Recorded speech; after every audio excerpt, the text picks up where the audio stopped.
Olá, eu sou Elaine Cunha. Vamos a mais uma leitura? O livro de hoje, O Futuro da Humanidade. Autor, Augusto Cury. Capítulo 17. Desde que Marco Polo começou a tumultuar o ambiente do Atlântico, o hospital ficou mais alegre. As pessoas se comunicavam mais. Alguns enfermeiros tornaram-se mais afetivos e alguns psiquiatras mais bem-humorados. Após a reunião para sua expulsão, Marco Polo ficou mais contido, mas não menos arrojado. Continuava a fazer pequenas transformações, dessa vez com o aval da diretoria. Pintou os quartos dos pacientes com tintas coloridas e sujou as mãos com elas. Fez algumas competições entre os internos e organizou um teatro com eles. Ensaiava montar um grupo de apoio, no qual os pacientes menos graves ajudariam os mais graves. Queria que eles se sentissem úteis. O Dr. Mário sentia-se impelido a aprovar algumas sugestões de Marco Polo, desde que o mantivesse sob seu controle. Tinha medo de sua liberdade criativa. Para evitar maiores transtornos, garantiu que estivesse sob constante vigilância. Os seguranças não tiravam os olhos dele. Alguns tinham a coragem de bater na porta do seu consultório para saber se tudo transcorria normalmente.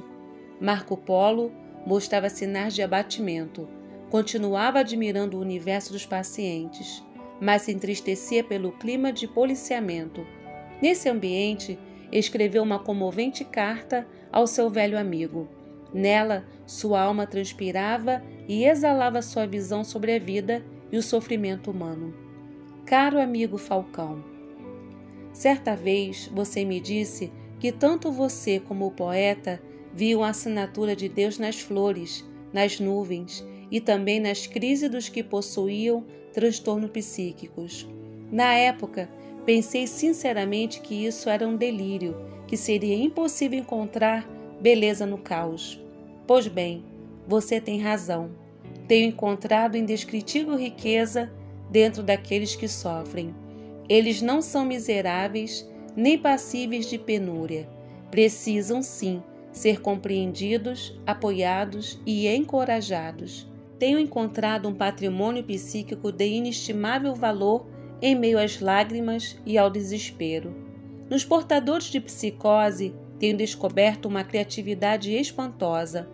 Embora os delírios e alucinações os perturbem, eles revelam uma criatividade excepcional, uma engenhosidade intelectual sem precedentes. Nem os melhores roteiristas e diretores de Hollywood conseguiriam ter tanta imaginação. Pena que a psiquiatria clássica despreze o imenso potencial intelectual deles. A inteligência dos portadores de psicose maníaco-depressiva me assombra. São verdadeiros gênios. Na fase maníaca, a excitação, a rapidez de raciocínio e o volume de pensamentos que produzem os transportam para as nuvens, num estado de graça, longe da realidade. Nessa fase, têm uma autoestima exacerbada. Acham-se imbatíveis, revestidos de um poder sobrenatural. Na fase depressiva, ao contrário, eles aterrissam sua euforia. Seus pensamentos tornam-se pessimistas, levando-os a se atolar em sentimentos de culpa e viver os pensamentos mais baixos da autoestima. Se aprendesse a pilotar seus pensamentos e a gerenciar o motor da sua inteligência para não abandonar os parâmetros da realidade, brilhariam mais do que qualquer normal. Infelizmente, eles são incompreendidos, tanto por eles mesmos como pela sociedade em que estão inseridos. Entre as pessoas deprimidas, tenho encontrado rara sensibilidade. São tão sensíveis que não possuem proteção emocional. Quando alguém as ofende, estragam-lhes o dia, a semana, o mês e às vezes a vida. São tão encantadoras que, se têm consciência, vivem o princípio da corresponsabilidade inevitável de maneira exagerada. Por isso, perturbam-se com o futuro e sofrem intensamente por problemas que ainda não aconteceram. Preocupam-se tanto com os outros que vivem a dor deles. são ótimas para a sociedade, mas péssimos para si mesmo. Falcão, eu não tenho dúvida de que, se os líderes políticos tivessem uma pequena dose da sensibilidade que as pessoas deprimidas possuem, as sociedades seriam mais solidárias e menos injustas. Sinto que minha emoção é fria e seca quando comparada a deles, entre os quais tem síndrome do pânico. Tenho encontrado um desejo invejável de viver. Quando lhes sobrevém um ataque, o cérebro deles entra em estado de alerta, tentando protegê-lo de uma grave situação de risco, um risco virtual. Ficam taquicardíacos, ofegantes e suam muito, procurando fugir da síncrome ou da morte, uma morte imaginária que só existe no teatro das suas mentes. Se aprendesse a resgatar a liderança do eu em suas crises, seriam livres do cárcere do medo. Quem dera os usuários de drogas, os que vivessem perigosamente, os terroristas, os que promovem guerras, tivessem a consciência da finitude da vida e da grandeza da existência que os portadores da síndrome do pânico possuem. Apesar do sofrimento imposto pela doença, são apaixonados pela vida. Queria amar a vida como eles amam, viver cada minuto como se fosse um momento eterno. Falcão, você tem razão em me dizer que a sociedade é estúpida. Realmente, ela valoriza a estética e não o conteúdo. Estou decepcionada até com as pessoas aparentemente cultas. Não percebem que cada ser humano, e em especial os que sofrem transtornos psíquicos, são joias únicas no anfiteatro da existência. Meu desafio como psiquiatra não é apenas medicá-los ou fazer sessões de psicoterapia, mas mostrar a eles que a flor mais exuberante brota no inverno emocional mais rigoroso. Os que atravessaram seus desertos psíquicos e o superaram tornaram-se mais belos, lúcidos e ricos do que eram. Não é isso que aconteceu com você, meu dileto amigo. Através do drama da sua psicose, você expandiu a sua nobre inteligência e se tornou um mestre, meu mestre. Agora, meus pacientes me ensinam. Em alguns momentos, aprendo mais com eles do que com os meus professores. Espero que nunca morra a minha capacidade de aprender. Procurei especializar-me em psiquiatria para conhecer a fascinante personalidade humana e tratar das suas doenças. Entretanto, assim como você questionou o que era a loucura, tem me questionado muito sobre o que é a saúde psíquica. Quem é saudável? São saudáveis meus colegas psiquiatras, incapazes de receber seus pacientes com um abraço e um sorriso? São saudáveis os pais que ouvem os personagens da TV, mas não conhecem os temores e as frustrações dos seus filhos, nem têm paciência com seus erros? São saudáveis os professores que se escondem atrás de um giz ou de um computador e não conseguem falar de sua própria história com seus alunos? São saudáveis os jovens cuja emoção é incapaz de extrair muito do pouco, cujos prazeres são fugazes? E os que batalham para ganhar dinheiro, mas não sabem lutar pelo que amam, são eles ricos ou miseráveis? Tenho também questionado minha própria qualidade de vida. Pensei que eu era saudável, pois falo o que penso, luto pelo que amo e procuro proteger minha emoção, mas descobri que conheço apenas a sala de visita do meu próprio ser. Falta-me tolerância, afetividade, sabedoria, tranquilidade. No dia em que deixar de admitir o que me falta, estarei mais doente do que meus pacientes. Obrigado por me ensinar que sou apenas um caminhante. Há muita estrada a percorrer. Do seu amigo e admirador, Marco Polo. Ao ler a carta, Falcão ficou emocionado. Recordou os momentos difíceis da sua história e os belos tempos com Marco Polo. Alegrou-se com a psiquiatria humanista que ele e alguns dos seus colegas exerciam. Acreditava que Marco Polo poderia fazer muito pela humanidade, mas pouco pelo próprio bolso. Passado alguns dias, Marco Polo vivenciou uma experiência em que o Hospital Atlântico quase desabou sobre ele. Um paciente com grave depressão, associado a uma psicose, caracterizada por confusão mental, perda de identidade, dificuldade de se localizar tempo-espacialmente, foi a origem desse tumulto. Chamava-se Isaac. Isaac era membro de uma família judia riquíssima e politicamente poderosa na região. Devido à grave depressão, seus sentimentos estavam embotados. Ele recusava-se a ter contato social, a sair do quarto, a dialogar, tomar banho e se alimentar. Desenvolver assim uma importante anorexia nervosa. Frequentemente ficava prostrado em sua cama. Tinha um comportamento estranho e incomum, uma projeção psicótica. Afirmava ser algo que não era. Repetia continuamente que era um sapo. Abria e fechava sua boca repetidamente, imitando o comportamento do anfíbio. Quando alguém se aproximava e perguntava-lhe algo, Isaac dizia apenas: "Sou um sapo." Eliminava qualquer possibilidade de interação interpessoal. Queria ficar em seu claustro e morrer nele. Esse bizarro comportamento se repetia havia várias semanas. Pouco a pouco, o paciente emagrecia. Simplesmente recusava-se a viver. O tratamento não surtia efeito. Vários medicamentos em diversas dosagens foram tentados. Psicólogos tentaram também ajudá-los, mas ele não saía do seu casulo. Alguns psiquiatras resolveram então fazer algumas sessões da antiga e questionável terapia do eletrochoque. Também não houve resultado. Isaac corria sério risco de morrer. Levaram o caso para o Dr. Mário. Ele ficou preocupado com o drama do paciente e com a imagem da instituição diante da ausência de qualquer melhora. O Dr. Mário já tratara outras vezes de Isaac. Apesar de conhecê-lo, ignorava a atual gravidade da sua crise. Não é possível que durante 2 meses, com todo o arsenal de medicamentos que temos, vocês não tenham conseguido aliviar a depressão do paciente, retirá-lo do surto psicótico e trazê-lo à lucidez. Já consegui fazer esse paciente sair de várias crises.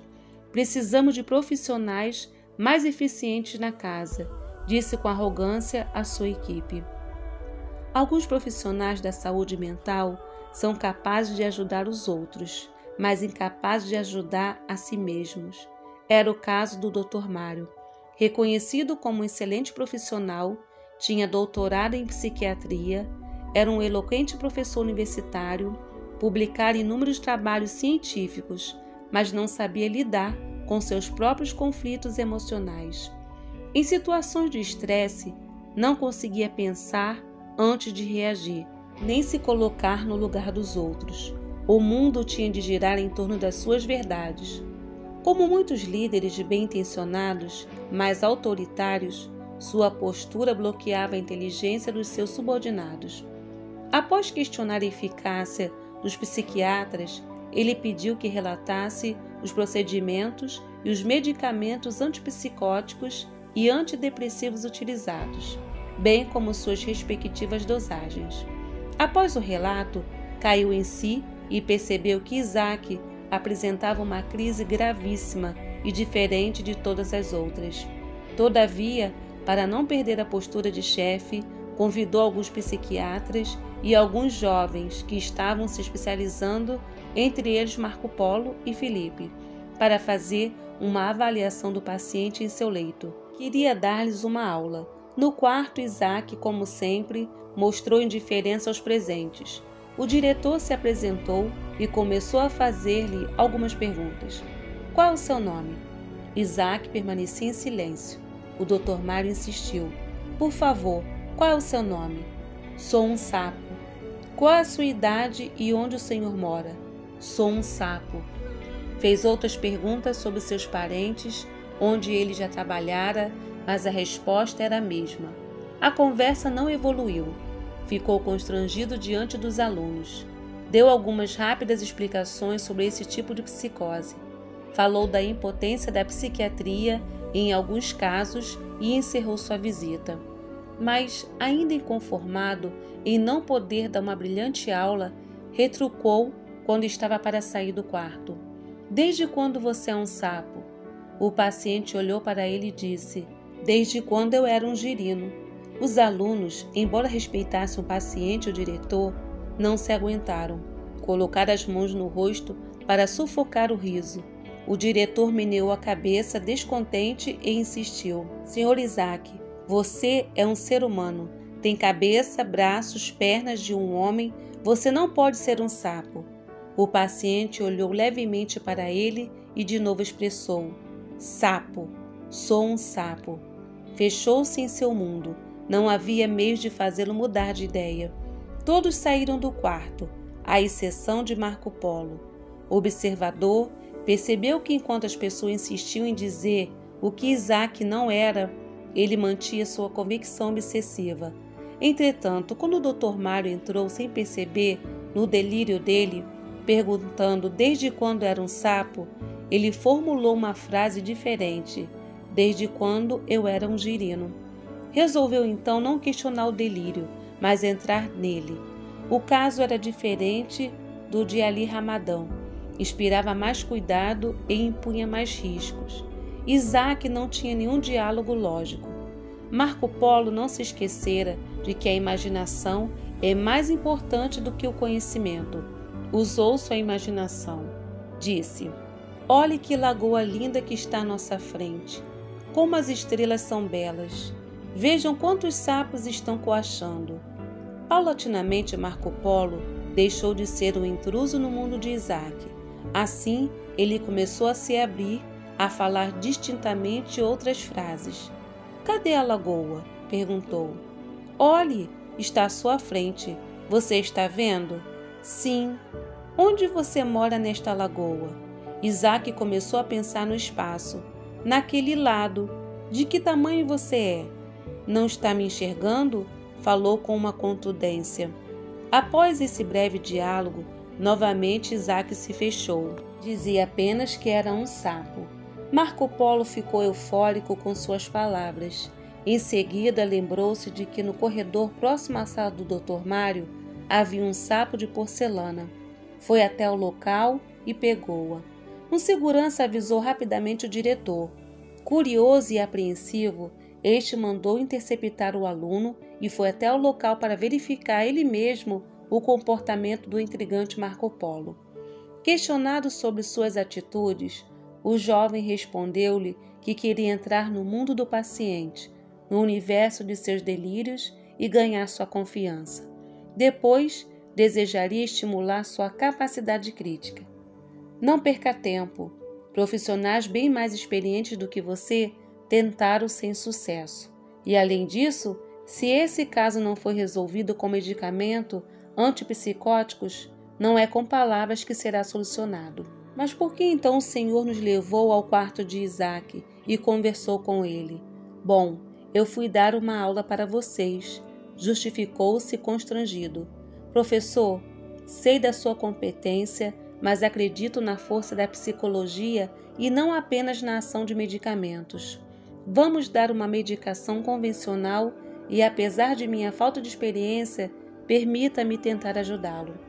Relutante, o Dr. Mário resolveu conceder-lhe espaço. "Vá em frente, mas logo após a consulta, procure-me", disse incrédulo, tentando manter tudo sob controle.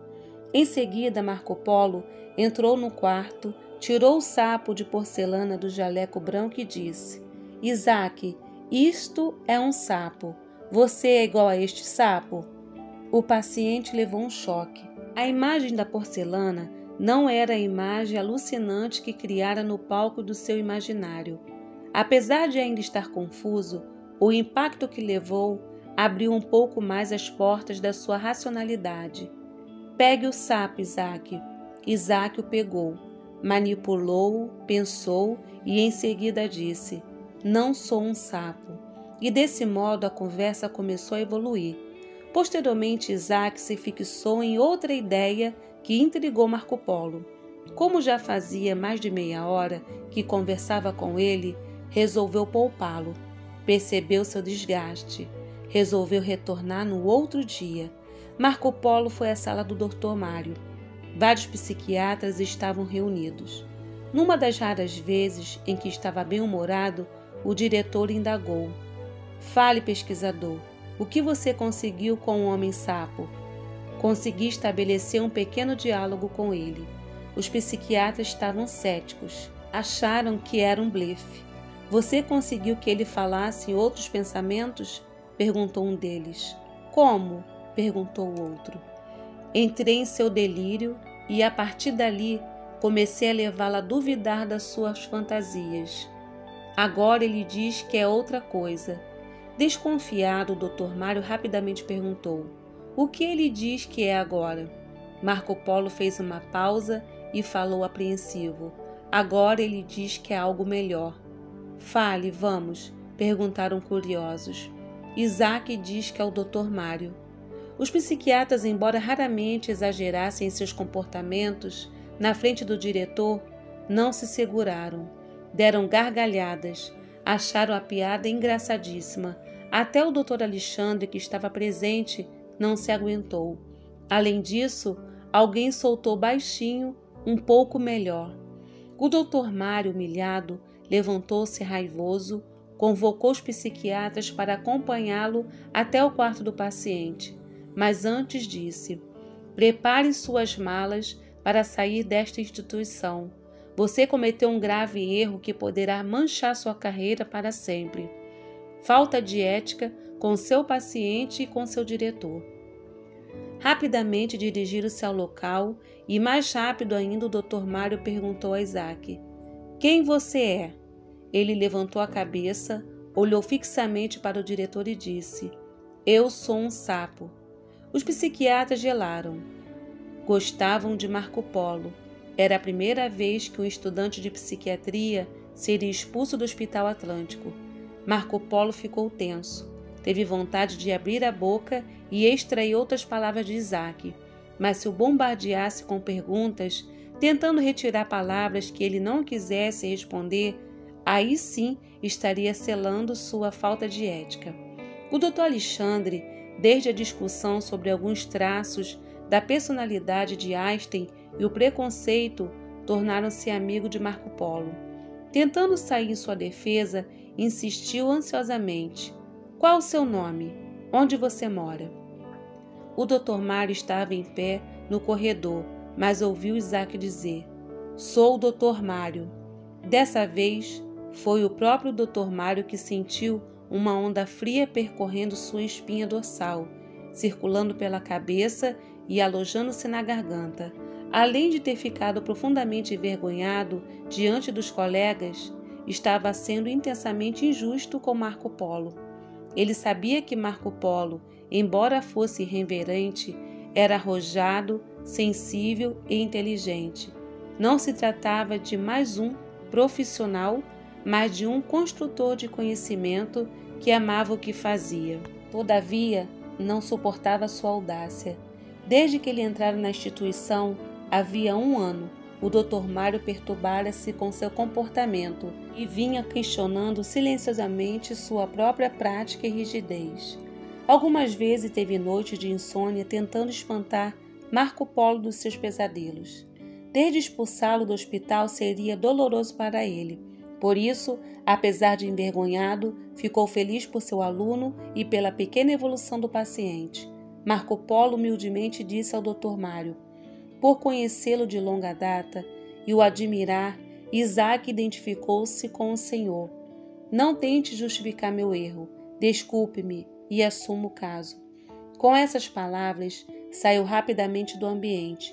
Foi a primeira vez que o Dr. Mário reconheceu um erro publicamente e pediu desculpas. O homem imbatível começou a enxergar o que sempre fora, apenas um ser humano, e como tal, sujeito a falhas e erros. A partir desse momento, começou a ser mais flexível. Sair do seu trono não o deixou menos líder nem menos admirável, ao contrário. Assumir o tratamento de Isaac, portador de uma das doenças mais difíceis do Atlântico, era uma tarefa dantesca Mas como Marco Polo detestava o mercado da rotina, aceitou com prazer o desafio. Qualquer reação de melhora do paciente era recebida com grande elogio pelo jovem psiquiatra. Quem sou? Onde estou? Isaac dizia, agitado e andando. Parabéns, Isaac, você está melhorando. Não tenha medo de pensar. Não tenha medo da vida. O paciente não compreendia direito o cumprimento, mas compreendia o acolhimento e o afeto.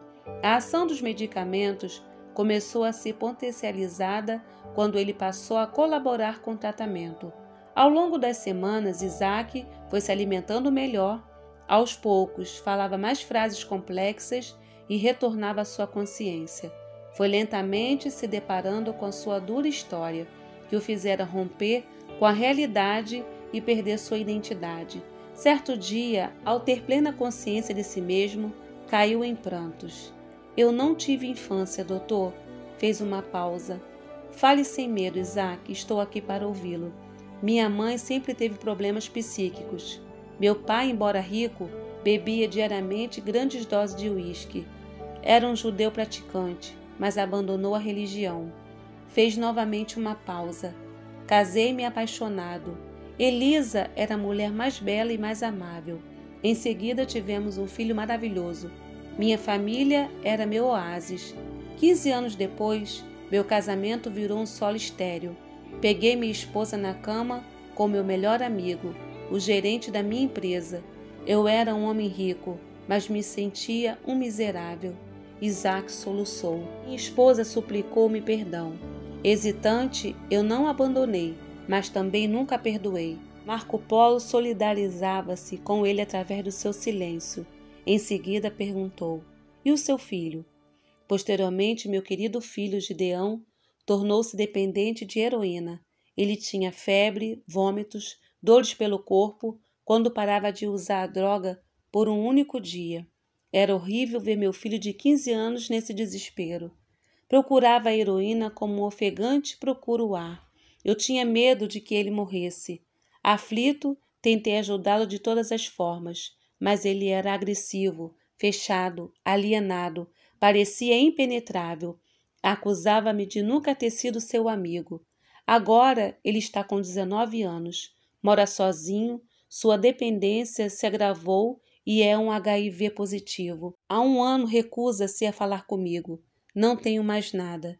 Marco Polo, enfim, entendeu as causas da depressão psicótica de Isaac.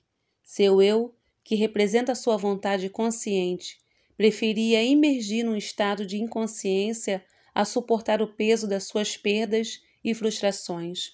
Você gostava de lagoas? Pescar era o meu passatempo preferido.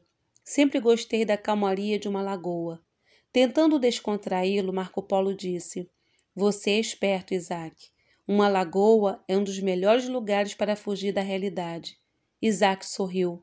Marco Polo acrescentou: mas você acha esse mecanismo saudável? Não. Todos passam por sofrimento na vida. Uns mais, outros menos. Fugir de nós mesmos produz um falso alívio e, além disso, dilacera nossa saúde psíquica. Isaac olhou para as paredes do hospital, recordou seu processo de adoecimento nesses últimos 4 anos e expressou: o preço foi muito caro. Não é fácil enfrentar nossas ruínas, mas a única maneira de sermos autores de nossa história e não vítimas dela. Mas o que eu vou fazer da vida? Perdi tudo o que eu mais amo. Todos perdem algo na vida. Uns precisam assumir suas perdas.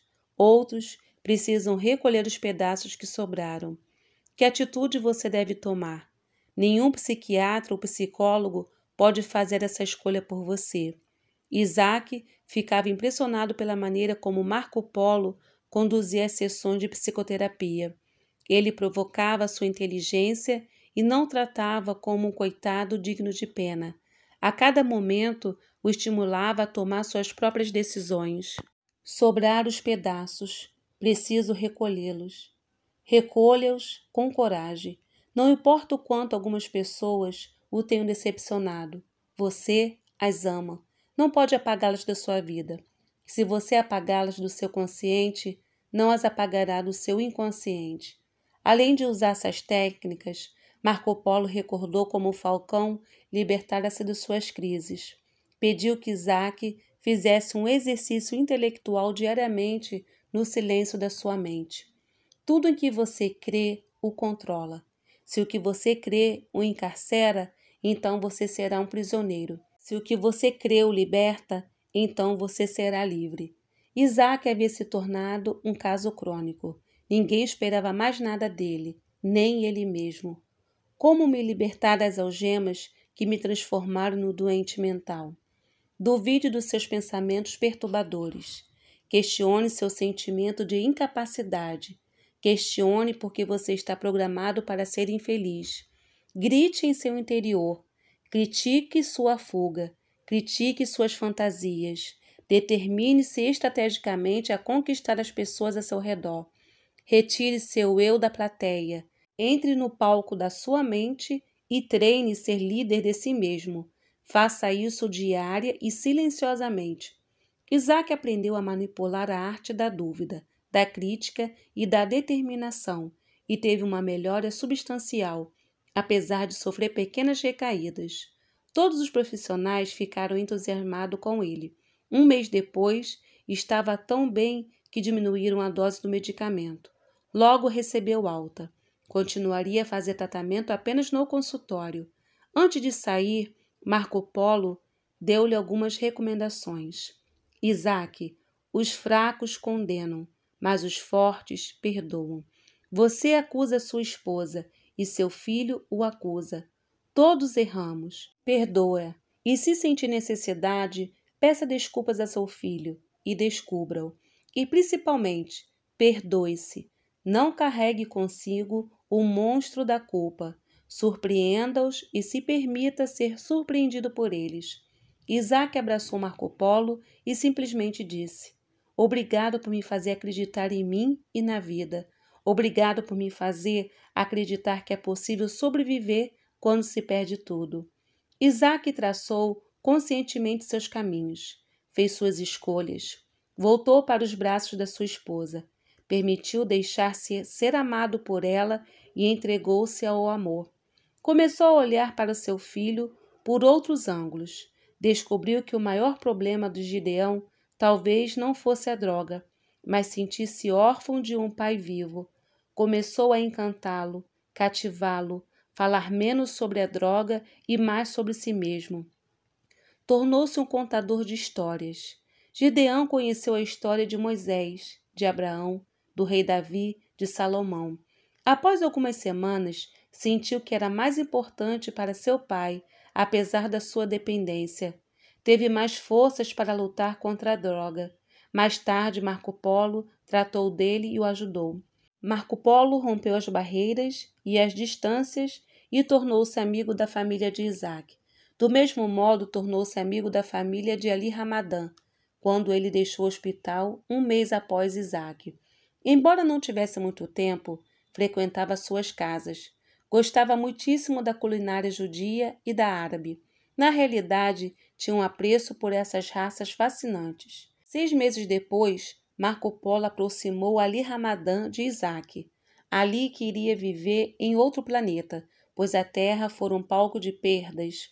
Isaac, por sua vez, queria morar numa lagoa, porque a Terra também fora um palco de perdas, um deserto seco. As perdas e a dor haviam sido tantas que o fizeram tecer um belíssimo relacionamento. Tornaram-se grandes amigos. Passaram a frequentar a casa um do outro. Faziam belos jantares. Tinham longas conversas sobre o Oriente Médio. Ambos eram descendentes de Abraão. Tinham mais coisas em comum que diferenças. Comentavam um com o outro e com o maior respeito as belas passagens do Pentateuco de Moisés, dos Salmos e das suratas do Alcorão. Marco Polo era convidado e os ouvia com grande prazer. Além de aprender com eles, gostava de falar sobre a inteligência do mestre da sensibilidade, Jesus, que aprendera com o filósofo mendigo. Todos se respeitavam, todos ensinavam, todos aprendiam, todos comiam sem parar. Era uma festa o encontro dos 3 amigos. Só faltava o falcão. Mais uma vez, assistiu-se um fenômeno que exercitava os olhos do coração. Uma flor exuberante surgiu no caos do inverno psíquico.